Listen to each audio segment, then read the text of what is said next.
ভাই সাহেব রেডি তো হইন কিনু ভাই নাই ভাই সাহেব কিনু ভাই নাই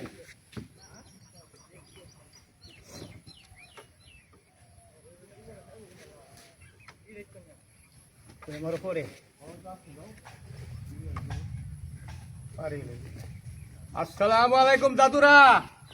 এই যে দেখেন আমি লঙ্গার ইন্ডিয়ান হিলার পুলে মশালির লগে এই দেখেন আপনারা আমি হিলার পুলে সাইকেল চালাইতাছি।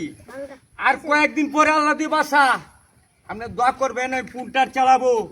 এও পুনটার চালাই দেখাবো আজকে যদি সুযোগ সুবিধে ভাই সময় পাই তে দাদু আমি দেখাবো। দোয়া চাই দাদুরা, দোয়া হলো সবচেয়ে বড়। ওই দেখেন যাইতাছি দাদুরা হিলার পুলে সাইকেল চালাইছি। দেখেন আপনারা দেখেন আমার লাইক শেয়ার কমেন্ট করবেন, যদি ভালো লাগে করবেন আর ভালো না লাগলে করুন লাগু না দাদু। দেখেন এত কঠিন জীবনটা শেষ হয়ে যেতেছে দাদু। দোয়া চাই দাদুরা।